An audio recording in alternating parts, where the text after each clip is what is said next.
આજે જે મોતના સોદાગર તરીકે આજે ભારદારી વાહનો રોજના અહીંયાથી જઈ રહ્યા છે, આજે જે ઇસ્યુ થયો આપણે જોઈ શકીએ છીએ. આગળ એક બાઇકવાળાને અથાડીને આવ્યો, પોલીસની ગાડી જે હતી જીપ હતી, પોલીસની જીપને અથાડી. એટલે અત્યારે પોલીસ પણ સુરક્ષિત નથી.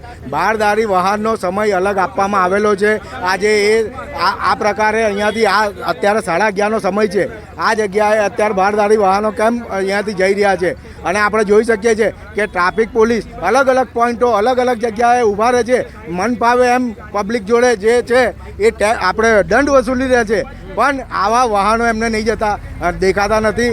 આ મોતના સોદાગર તરીકે ફરનારા વાહનો છે.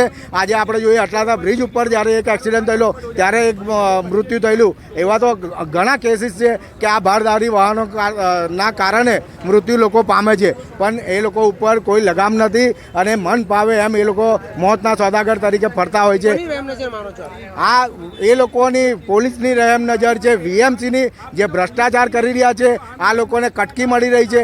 બાકી આ ભારદારી વાહનોનો સમય છે જ નહીં. તો અહીંયાથી અત્યારે જ્યારે નાના નાના પુલકાઓ સ્કૂલેથી છૂટતા હોય, આજે કોઈને એક્સિડન્ટ દ્વારા મૃત્યુ પામશે તો એના જવાબદાર કોણ રહેશે?